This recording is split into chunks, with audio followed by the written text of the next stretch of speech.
Thank you for being with us today. Thank you so much. I appreciate. And Scott, let's start with the national security strategy of the United States 2022, in which the system of governance is divided into democracies and autocracies. I wanted to know, is it all about democracy or what Eisenhower called as military industrial complex? Well, it's definitely not about democracy, at least in the conventional sense. What the Biden administration is selling isn't democracy, it's American dominance. It's a system where the United States gets to, under the guise of setting a strong moral and ethical, standard that others should seek to adhere to, is instead imposing its will on the rest of the world. And anybody who is in opposition to this American-imposed hegemony is deemed to be autocratic because, of course, if you're democratic, you'd love the American way. But the American way isn't democratic. There's nothing democratic about the United States anymore. Just being straight up honest. Yeah, we go to polls and we vote, but we vote for one of two political parties that aren't democratic at all. There is no democracy when it comes to the Democratic and Republican party structure. It's a system of political and economic elites that make their own rules and select their own candidates for inclusion in a ballot where the American people are presented with a predefined decision. We don't get to select who's president. The nominees for president are selected by others, not us.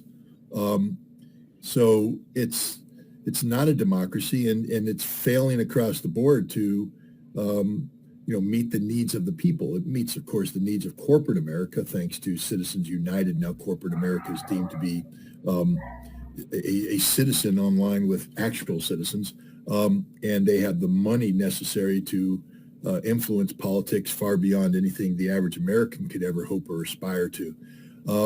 So we don't have a democracy in America. We have, at best, a plutocracy, and this is what we're trying to impose on the world. And we are against nations that do have viable democratic institutions, like Russia. We call them autocrats, but they're not autocrats. They're Democrats. They actually are responsive to the needs and wants and will of the people in a way that America isn't. So the national security strategy is about sustaining this system, this rules-based international order. Notice I didn't say law-based international order. I said rules-based international order, rules that have been foisted on the world ever since the end of the Second World War, where the United States emerged as the most powerful nation in the world, economically, militarily, and politically.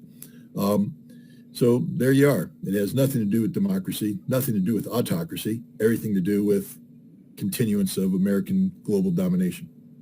And what's the role of military-industrial complex in the whole situation? How do you see Well, that? I mean, the military-industrial complex plays a very important role in influencing defense policy and, by extension, foreign policy. They have allowed the perceived need to create the current military establishment to become a vehicle for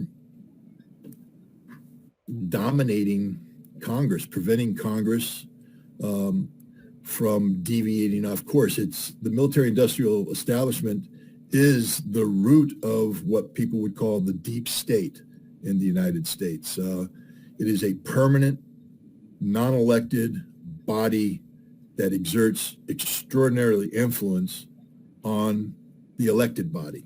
In fact, in many instances, you can't be elected unless this non-elected body supports you. Hence, I go back to the Republican and Democratic parties not being democratic in nature. It's not what the people want. It's what the big companies want. Not just the military companies, but, pharmaceuticals, agriculture, anytime you have billions of dollars at stake, they're there. But the defense industry is directly linked to Congress because Congress has worked with these defense leaders to spread the wealth, so to speak. We're talking about budgets that are so big that they are literally game changers in local politics, given the fact that they imply jobs, with the good tax base, et cetera. The American dream, people who have these jobs can, of course, buy their house with the 2 garages and all this sort of thing, at least for the moment. So whenever someone says, well, wait a minute, we need to rein in defense spending, you can't, because the economy, the way it's constructed, depends on this money. If you cut defense spending, you're cutting jobs, you're cutting factories, you're cutting the tax base. So they're so closely intertwined, as to be one and the same. And so, yes, the defense industry plays a heavy role on continuing defense spending at the levels they are and increasing them. And normally you can't justify this kind of defense spending unless you have a posture on how you interact with the rest of the world that justifies this level of expenditure, which is why the National Security Strategy document is so critical, because that defines how America is going to interface with the world going forward. And given the fact that it's linked to this defense budget, it means our interfacing will be very aggressive with a high probability of military conflict. And let's get to the Ukraine war. Why the Ukrainians decided to bomb Poland? What was their ultimate goal? Well, we won't know until we actually, until somebody takes into custody the people who made that decision.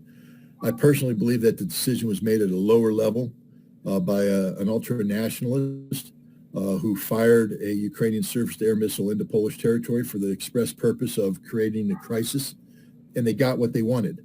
Everybody is focused on the initial,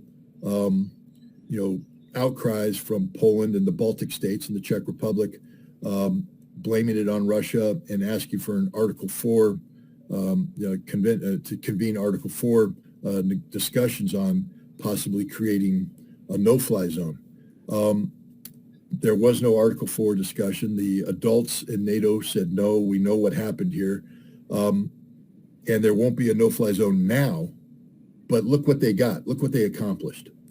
Germany is deploying 2 Patriot surface-to-air missile batteries to the Ukrainian border. Previously, NATO didn't want to put air defense units that far forward because the air defense umbrella would extend into Ukrainian territory, and that could lead to the potential of force-on-force conflict. But now they're doing it. Why? Because Ukraine attacked Poland, not Russia. Ukraine attacked Poland, and Germany's responding in a way as if Russia attacked Poland by extending NATO air defense into Western Ukraine. Germany's also bringing fighter aircraft to fly combat air patrols over Polish territory. Again, not because Russia threatened Poland, but because Ukraine attacked Poland. They are positioning the pieces necessary for a very rapid implementation of a no-fly zone over Western Ukraine. And ask yourself why this is happening and why would Ukrainian nationalists do this? We have to understand the reality is Ukraine is losing this war and will lose this war. Everybody knows this. The politicians want to pretend otherwise, but anybody with any military common sense understands that the military math is the algorithm is such that Ukraine cannot win this conflict. They are burning through their resources, a burn rate much higher than their replenishment rate. Meanwhile, Russia is about to receive 10 to 15 division equivalents of troops next month, trained, equipped, ready to fight. And that's a game-changing event. And it'll begin a process of degradation of Ukrainian military capability up to and including the destruction of the Ukrainian armed forces. So the only way to stop this, because there's not enough money to stop this, there's not enough time, there's not enough equipment, there's not enough manpower, is to, from Ukraine's perspective, you have to have NATO intervene. And so they put in pieces a system that could lead to the establishment of a no-fly zone. And now the big problem is what happens when millions of Ukrainian refugees show up on the border of Poland demanding entry because they're freezing to death, because they're hungry, because they have no power, they have no gas, they have no hope. Poland isn't going to let them in. Europe can't absorb them. Europe has its own economic problems. So there will be a growing demand for the creation of a humanitarian corridor where the Western powers can go into Ukraine and provide the shelter, the food, the medical care for these refugees. But those refugees will insist that they need to be protected from a Russian threat.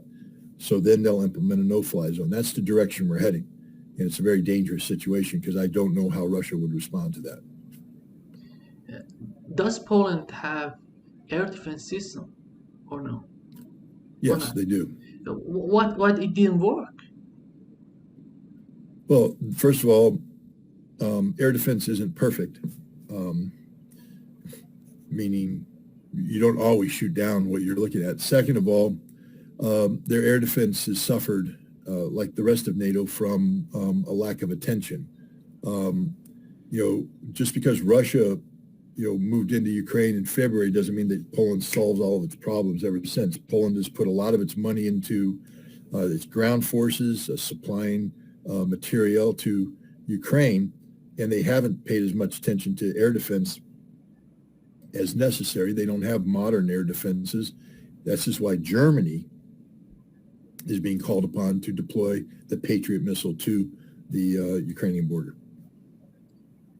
And Scott, we have the Sunak of Britain and Trudeau calling Zelensky after killing 2 Poles and calling him as a friend, and how hypocrisy can get thick and thicker in this battle, in this war. They were talking about the barbarity of Russians while Ukrainian bombed Poland and killed two people. How? I don't understand this. I mean, what is there to understand? We have politicians living in a fantasy world. The bottom line is, though, that all military professionals understand what's about to happen in Ukraine. And politicians' job is to help Ukraine navigate their own domestic political obstacles toward a negotiated settlement. But Ukraine has put unrealistic terms out there. Putin has to leave. That ain't going to happen. The Russians have to evacuate the 4 territories that are now part of Russia. That's not going to happen. Russia has to give up Crimea. That's not going to happen either. And Russia has to turn over, Russia has to pay reparations. Don't think so. And Russia has to turn over its military and civilian leadership to Ukraine to be prosecuted as war criminals. I mean, this is just fantasy. And Russia's not even going to play this game. Russia, I believe, you'll see starting next month, is going to initiate actions that will lead to the termination of this conflict on terms that will be dictated by Russia and nobody else. And we know that 40,000 troops, American troops, in Poland, what they're doing there, are they training the soldiers? I don't know. What they're doing there. Well, they're there as a deterrence against. I mean, they're there to deter a Russian invasion of Poland, but Russia has no intention of invading Poland. But they're there to make a presence, to make the Polish feel like they're being defended and protected. They're not a serious combat force. Anybody who thinks that these 40,000 would be useful in a war against Russia doesn't understand what war is and what's needed to fight a war, and et cetera. There's no sustainability factor there. There's no real combat power there. It's literally a political force. It's a force of deterrence, a tripwire against an event that will never happen. Russia will not be invading Poland. Can Russia block the lines of providing weapons to Ukraine? If so, what they're not doing this? First of all, it's a huge border, so it's a difficult target to begin with. Second of all, to do so would require a level of destruction that Russia has said it didn't want to engage in, permanent disabling of Ukrainian civilian infrastructure. Third, it would require an escalation of violence near the border of NATO countries, increasing the likelihood of spillover, which Russia doesn't want. Russia has made a hard decision that they're better off interdicting and destroying this equipment once it reaches the battlefield than trying to get it at the border. And so far, Russia, yes, they've paid a price. Yes, there are systems in play, but Russia's winning this conflict. So from a strategic standpoint, the Russian decision is a proper decision. Russia must ensure that it does not do anything that gives NATO an excuse to intervene. And interdicting arms shipments at the border could create the conditions where NATO was compelled to intervene. So Russia's giving them the border and seeking to interdict this material once it comes across. But the United States has deployed a lot of resources that are committed to getting the stuff from the border to the Ukrainian armed forces, and some of the best and the brightest in the American military establishment are involved in coming up with ways to avoid Russian interdiction. So it's a deadly game of cat and mouse taking place. Sometimes the Russians are able to bomb a warehouse, sometimes they're not. But once the stuff comes to the battlefield, Russia destroys it. And we have Der Spiegel from Germany reported that high-tech German artillery guns are failing. Just yesterday it came out that they're failing, and Germany cannot afford to enough spare parts to keep the cannons working. How ridiculous is that? If Germany is like this, how they gonna fight anything? Well, understand that Germany has, when it absorbs a weapon system, it has a system that's designed to maintain the equipment and operate it within the German system. The problem is they've sent this advanced equipment over to Ukraine where there's insufficient maintenance. And I think what Germany's saying is that if they give the spare parts to Ukraine, they won't have any spare parts for their guns if they go to war. So, and it's the same thing with the American M777. It has a high failure rate, especially if it's operated with the level of intensity that the Ukrainians are using their artillery. It's going to fail, and there are insufficient spare parts. You don't provide the Ukrainians with advanced Western equipment. It's not a smart move. It's a self-destructive move. It looks good politically. It plays well initially on the battlefield, but in the long term, the old Soviet-era artillery pieces are what you want because they work all the time, every time. You can have them rusty. You can cover them in mud. You can kick them. You can drop them. You can do anything you want with them, and yet when you pull the lanyard, they fire. Not so the Caesar, the French artillery, or the German artillery, or the American artillery. These are high-tech, complicated pieces of equipment that really didn't factor in the reality of continuous large-scale ground combat in Europe when they were designed. And we had Lloyd Austin on Saturday at the Halifax International Security Forum. He made a pretty amazing statement.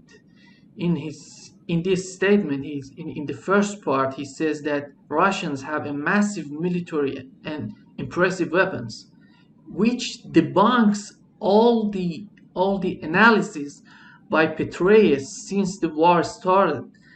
All along the war, it debunks all of the analysis of Petraeus. How do you see this statement from? Well, remember, Petraeus is no longer on active service. Petraeus' job right now is to appease his masters, and his masters are corporate media. So his job is to create perception amongst the American public. To the extent that he has connectivity with the establishment, it's only to release information that's been cleared by the establishment to be released to the American people through the vehicle of David Petraeus to provide more credibility. But there's nothing credible about anything David Petraeus says about Ukraine. He's been wrong across the board. In Lloyd Austin's initial statement at Halifax underscores that the reality is people who know what's going on understand that Russia has tremendous military capability. And in the latter part of his statements, he says that considering all those weapons, Russia couldn't prevail. How do you see this part of his statement? Well, his job is to support the Biden administration's policy.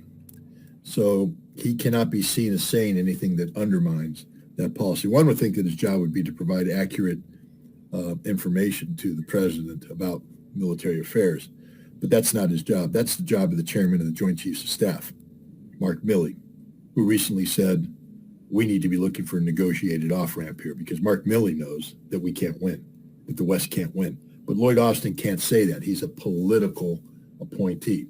He's not an elected official. It's not his career job, even though he came from a career military background. His job is to sustain the policies of the Biden administration. And remember, the Biden administration is getting ready to ask a lame duck session of Congress for around $40 billion more assistance to Ukraine. So if Lloyd Austin got up and said, and we can't win, that means why are we sending more money? Lloyd Austin has to say something that justifies the amount of weaponry that the United States is preparing to send to Ukraine. And the other day he had an interview with CNN. He said that the reporter asked him, how do you see Shoigu? Are you talking to him? How you're communicating? He said, I know that Shoigu he's not the one who decides about everything. He just gets order. And I was thinking, like, what are you doing, Lloyd Austin? Yeah. Well, let's remember this. Lloyd Austin has been Secretary of Defense for 2 years. Shoigu has been Putin's close personal friend for 22 years.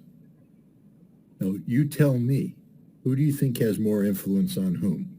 Do you think Shoigu, a close personal friend of Vladimir Putin, who has been with him from the very beginning of his presidency, was instrumental in helping Putin not just become president, but remain as president? And Lloyd Austin, this fly-by-night nobody, picked out for political reasons, who doesn't have a close personal relationship with Biden, and in any case, in 2 years will be history. You tell me who is more influential. It ain't Lloyd Austin. Okay, Lloyd Austin lives in an American bubble of fantasy where he believes he's important. He believes he's doing this. At the end of the day, Biden will do what Biden does because Biden didn't need Lloyd Austin for Biden to be where he is today.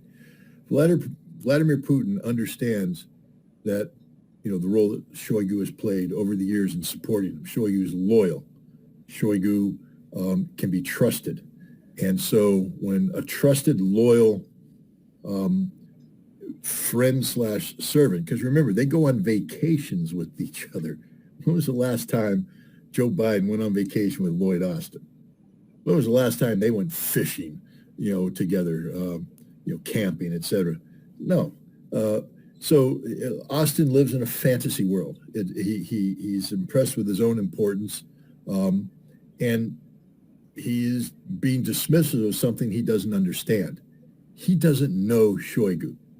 Just because you had a phone conversation with Shoigu doesn't mean you know Shoigu. I'm not saying Shoigu's perfect. Of course, he's made mistakes just like everybody else. I'm saying that the relationship between Shoigu and Putin is such that Putin will listen to Shoigu every time he picks up the phone. Whereas the relationship between Austin and Biden is such that Austin may not call the president because he's concerned that the phone won't be answered. How serious is the situation of energy in Ukraine? We know that they cannot provide civilians with energy. How they can keep the war going? Well, the war can be fought because troops are able to dig in, build a bunker, build a small fire, stay warm. Um, Civilians, on the other hand, in an apartment building that has no heat or energy or light, are just freeze to death. And this is problematic for Ukraine. This is a huge crisis, and I think when you combine the reality that Ukrainians are in a untenable situation in terms of energy, that a significant percentage of their civilian population is going to be put at risk, to include risk of death because of the situation, and you combine that with Russia's impending reinforcement by 220,000 troops, it all just adds up to a situation where Ukraine will not be able to continue to fight this war. And how we know that yesterday Ukrainian again are shelling Zaporozhye nuclear power plant. How I don't know. I don't know why the Western allies of Ukraine are not telling them what they have. There has to be some limits to their actions.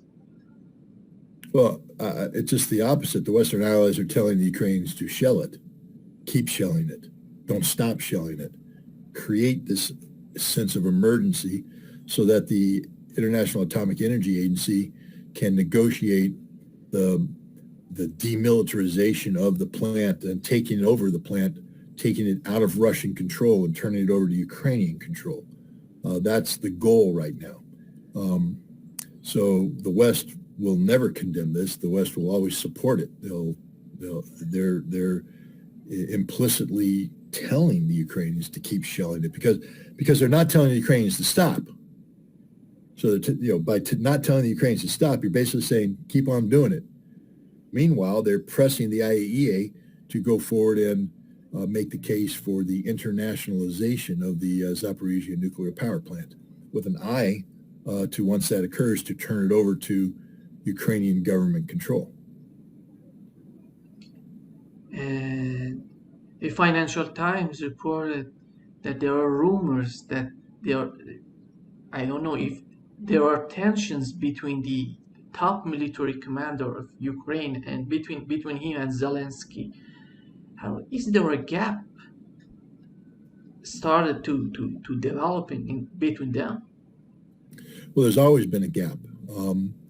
The military is not happy with Zelensky, and Zelensky's not happy with the military.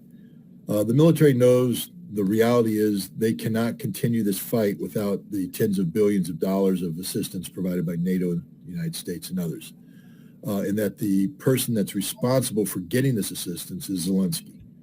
Zelensky has been turned into this propaganda machine. He's the new Winston Churchill, King Leonidas, etc.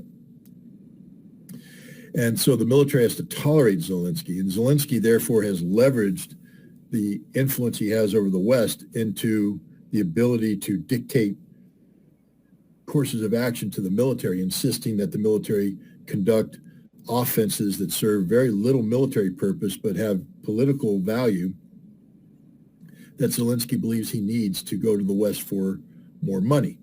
But now we've reached the situation where there isn't enough money in the world to save Ukraine. So Zelensky's value is diminishing, and you see that his lies to the West about the missile.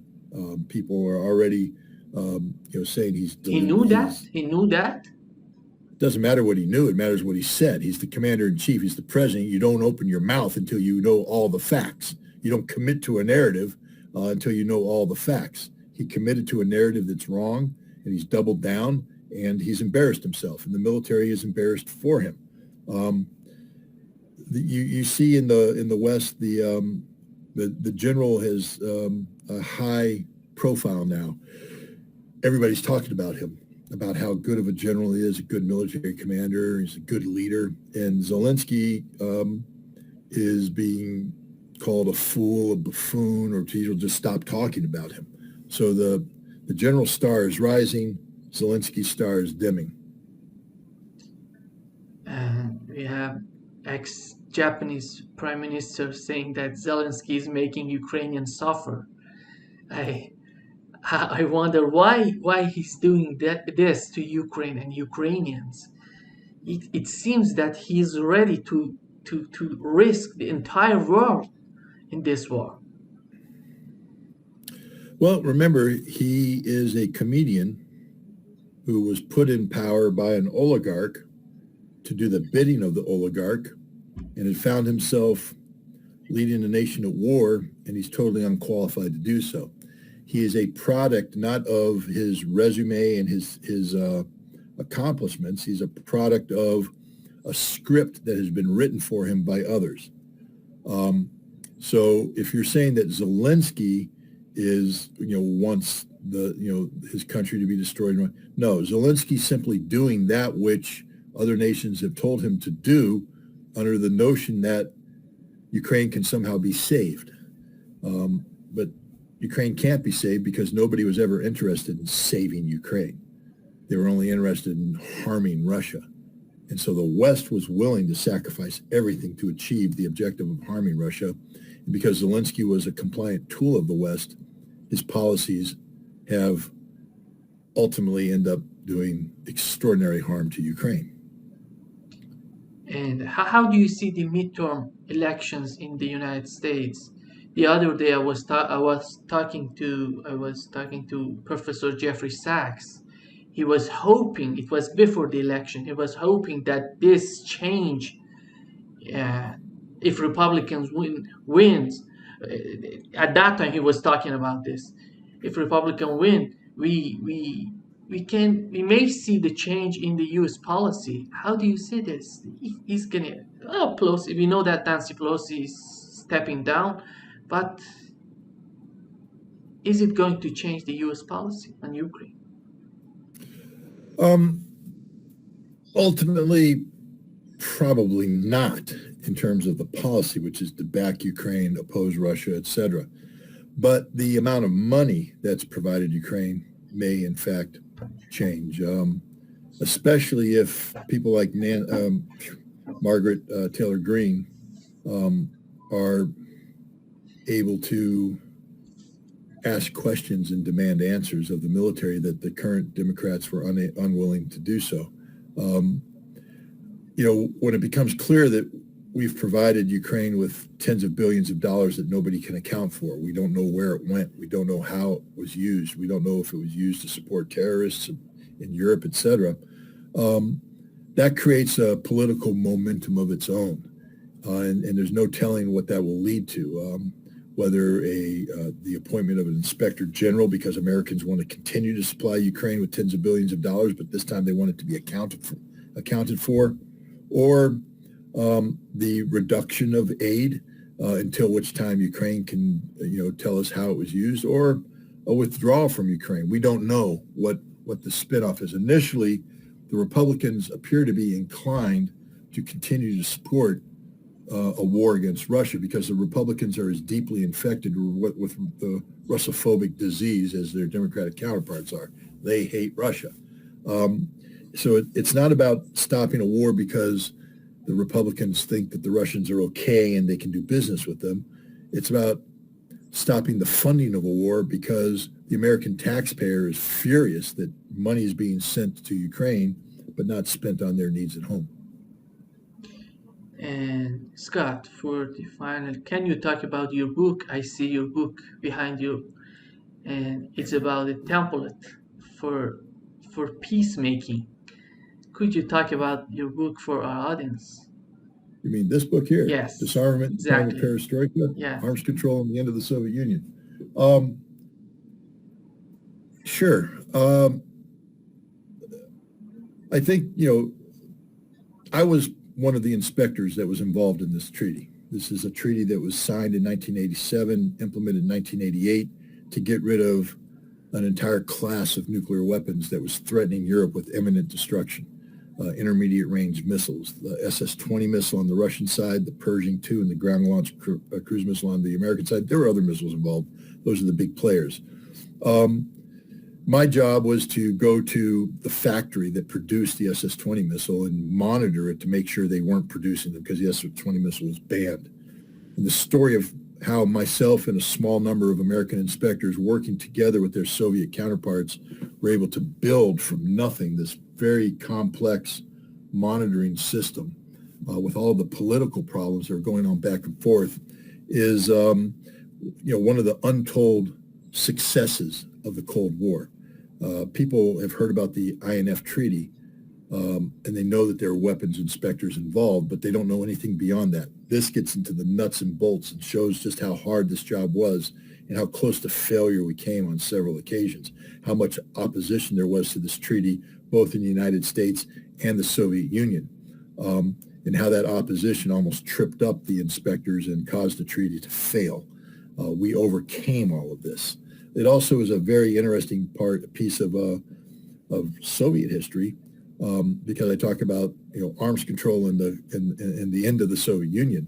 There's a direct relationship between arms control, perestroika, and the conditions that brought down the Soviet Union. And we inspectors were right there in the middle of it, in one of the most important places in the Soviet Union when it came to the confluence of arms control and perestroika. The Vodkinsk missile factory, the Vodkinsk Production Association, made its money by building missiles. And it's a factory town, just like all the other defense cities around Russia. The money comes in from, to build these weapons, and that money gets parsed out to make schools, to pave roads, to build buildings, to make the standard of living what it was in the town. And when you eliminate missiles like the SS-20, the SS-12, which is a Vodkinsk missile, the SS-23, which is a Vodkinsk missile, 3 missiles were eliminated, which means they weren't building missiles anymore, and they weren't making money. All they had left was 2 missiles that they continued to produce, and there was being pressure put on them by the Strategic Arms Reduction Treaty to get rid of those missiles. And then you have Gorbachev, so you have a reduction of money right off the bat. Then you have Gorbachev trying to change the economic structure together with the political structure. One of the interesting things is I was there at the first election run in the Soviet Union.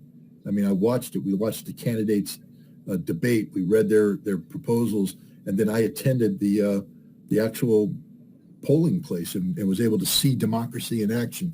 And it was an amazing thing. We watched the Soviet press transition into being a mouthpiece of the Communist Party into truly investigative journalism, where they're asking hard questions, demanding answers, and publishing all right there in a newspaper. That we wouldn't have known any of this if we weren't living there. You were able to read everything, meet the people, see it. So we saw what was going on with perestroika, the good, the bad, and the ugly. And we knew the confluence between that and what we were doing. And it made this fantastic story that couldn't be told, because as long as the INF Treaty was in place, inspectors are prohibited from discussing what occurred, what happened. But in 2019, Donald Trump pulled the United States out of the INF Treaty, and then the Russians followed after that. And suddenly I could tell the story. So I spent 3 years writing this book. I made use of an archive that has never been used by anybody ever before, the archive of the inspectors. And I tell a very intimate story, but a thorough history that I tried to make as entertaining and informative as possible. Now, people say, okay, but that's history, Scott, history. I mean, really, I'm going to fall asleep listening to history. I say, yes, but if you're listening to this broadcast, that means you're concerned about Ukraine. That means you're concerned about the conflict between Russia and Ukraine, or Russia and the United States. And you're probably thinking, how do we get out of this mess? How do we get off this? See, the history of the INF Treaty is not just a history, but it's a template. It's a roadmap, because the 1980s were worse than the current situation. Trust me. I was alive back then. I know. And we almost went to nuclear war several times. The potential for confrontation was much greater. We called them the evil empire. They called us enemy number one. Very dangerous situation. And yet we were able, through the INF Treaty, through the vehicle of arms control, to create a mechanism where, with cooperation, we work together to achieve peace and stability. We did it once. We can do it again. And people say, how? I say, read my book. See what we did. See how difficult it was, but it is possible. It is a beacon of hope, a template that people don't have to be in despair, because it shows that if the United States and Russia are willing and able to work together to accomplish meaningful disarmament, that can lead to the de-escalation of the current tension, and hopefully the ability of our two nations to live, to peacefully coexist. So it's not just a great history, but it's a template of victory in terms of how to peacefully resolve the current crisis. Thank you for this, Scott. I appreciate your work, the work you're doing for all the humanity. I see every time you are doing the interview with all the people like me, just ordinary people all around the world, to spread the truth, nothing but the truth. And uh, we have to thank you, all of us, because you're doing great job. And nowadays it's really hard to get to the core of these issues by not understanding the real truth behind everything, and you are trying to make everything more understandable for us. Thank you so much. Well, thanks for having me.